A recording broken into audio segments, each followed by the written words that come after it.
संत रविदास जी की जयंती के अवसर पर महाराष्ट्र में आरएसएस प्रमुख श्री भागवत जी द्वारा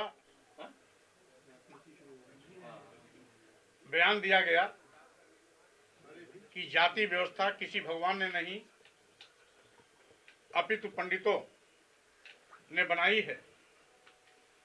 इससे साफ जाहिर हो गया धर्म के नाम पर गोरख धंधा हजारों साल से चल रहा था। समय समय पर हमारे देश में पैदा होने वाले संतों, गुरुओं, महापुरुषों ने इस पर अपनी बात उठाई।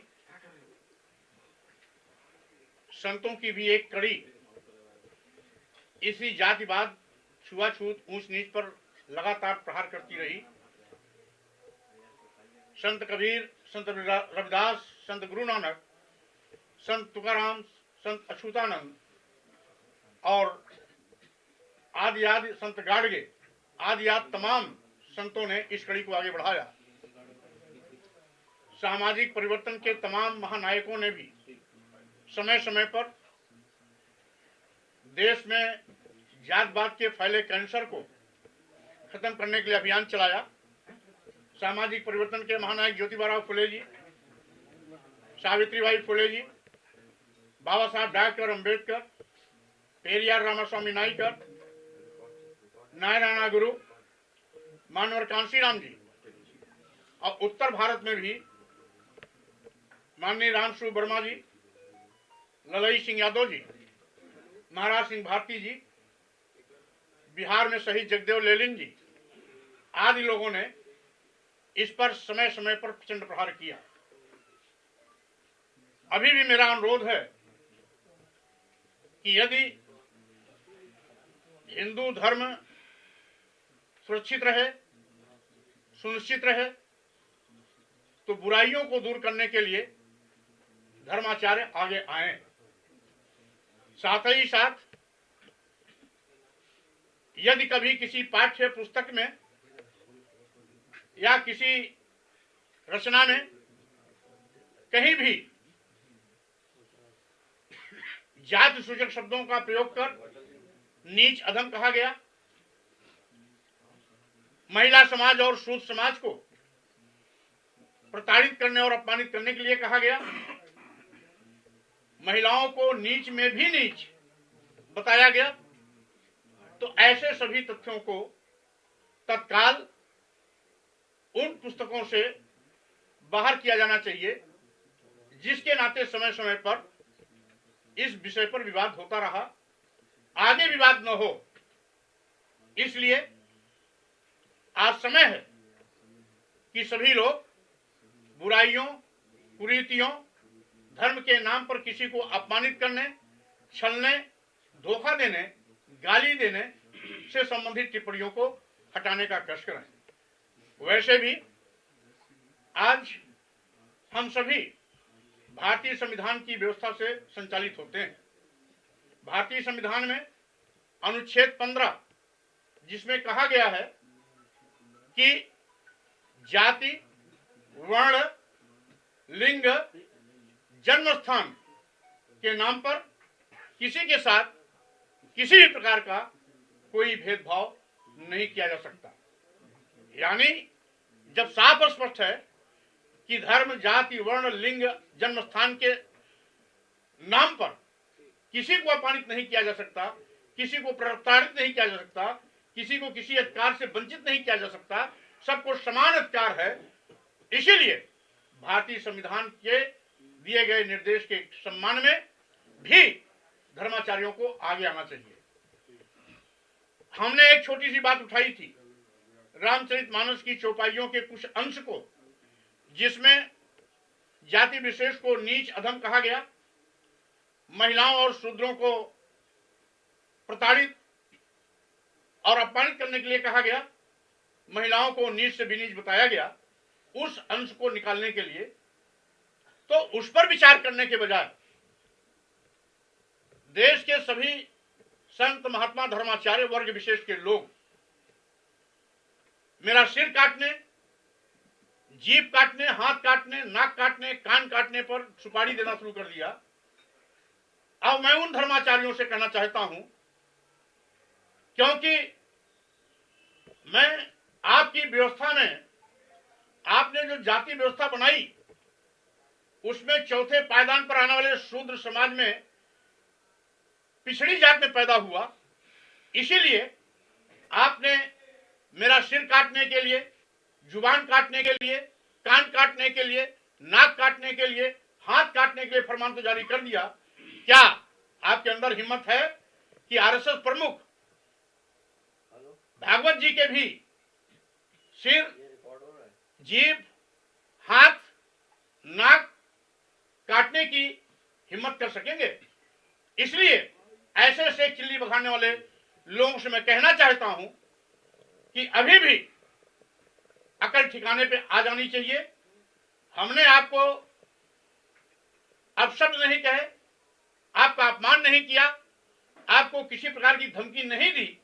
हमने तो एक अनुरोध किया कि आपत्तिजनक टिप्पणी को हटाना चाहिए, तो उसको हटाने के बजाय आप एक आतंकवादी, हिंसक, अपराधी की भाषा बोलने लगे, तो स्वाभाविक रूप से आपकी यही सोच है जो समय समय पर हिंदू धर्म को कमजोर किया, जिसके नाते बाबा साहब डॉक्टर अंबेडकर जो हमारे देश के भारतीय संविधान निर्माता रहे, उनको कहना पड़ा था कि हम हिंदू धर्म में पैदा हो गए, हमारे बस में नहीं था, लेकिन मैं हिंदू होकर नहीं मरूंगा, ये हमारे बस में है। इसीलिए 1956 में नागपुर की दीक्षा भूमि पर बौद्ध धर्म ग्रहण किया था 10 लाख लोगों के साथ।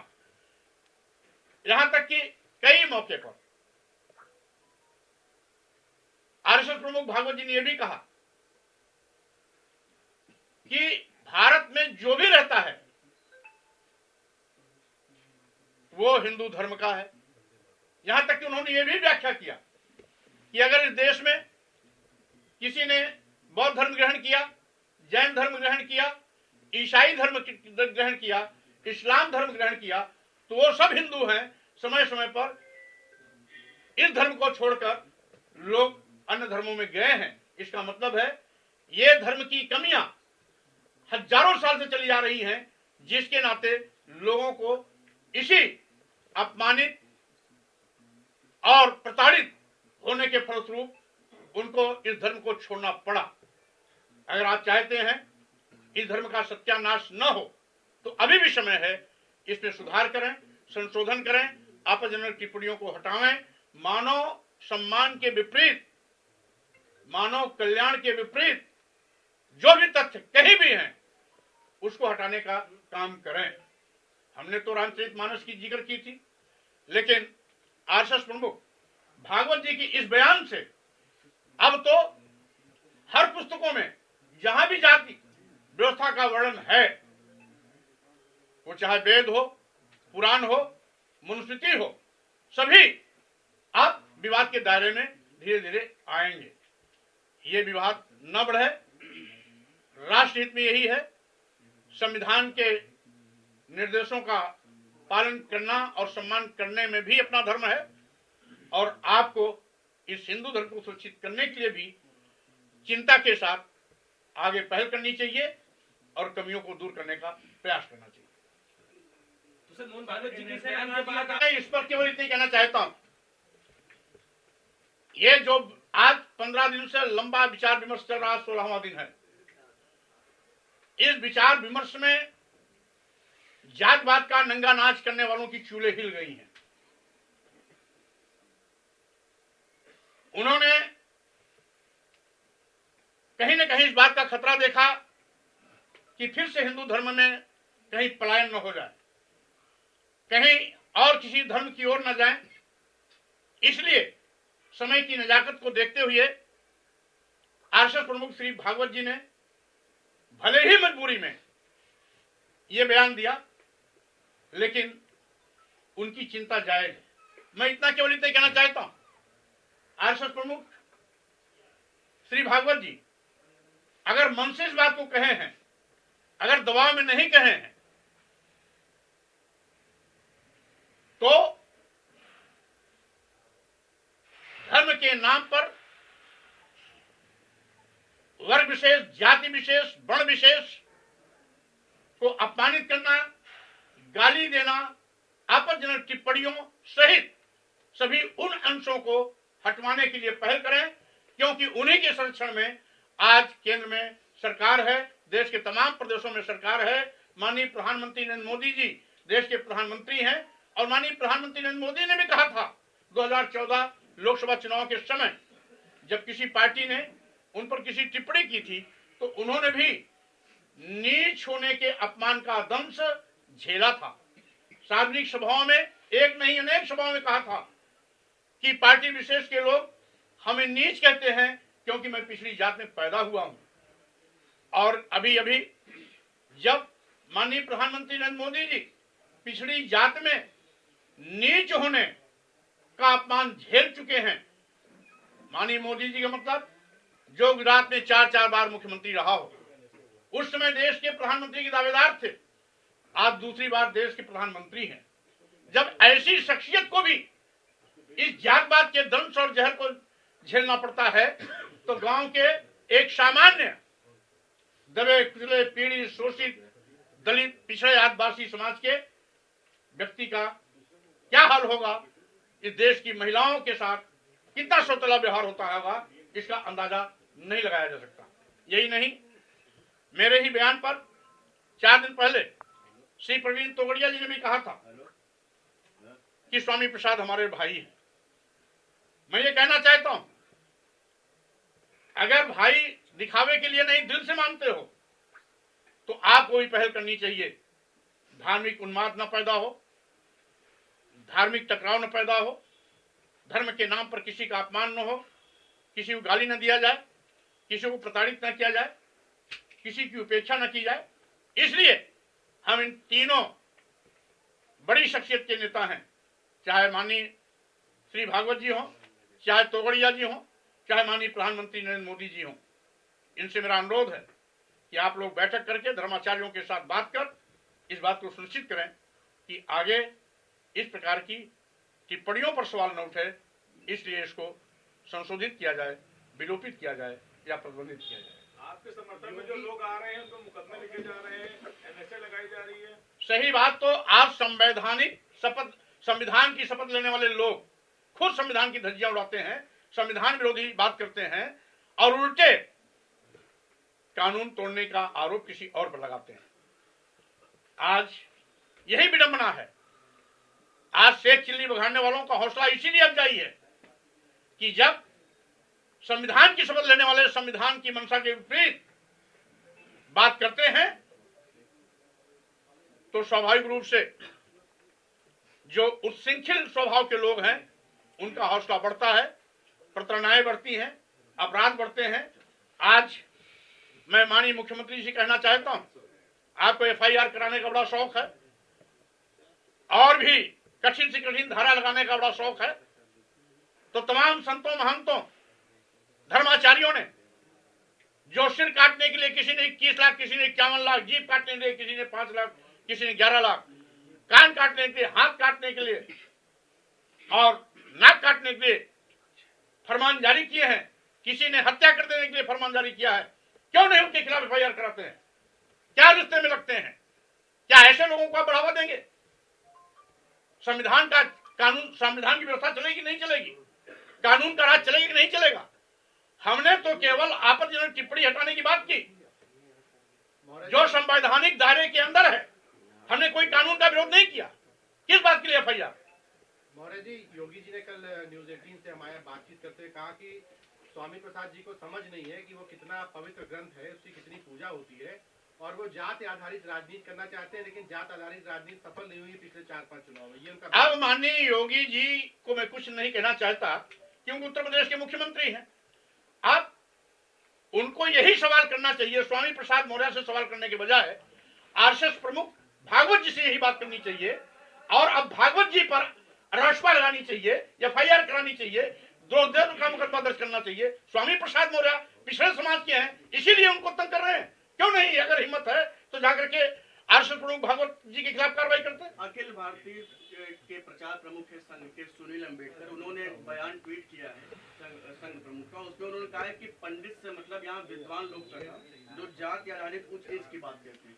पंडित किसे कहा जाता है ये सब जानते हैं, इसलिए बात को घुमाने से बात नहीं बननी है, बल्कि जो मुख्य बिंदु है उस पर आने और उसका हल निकालने से बात बनेगी।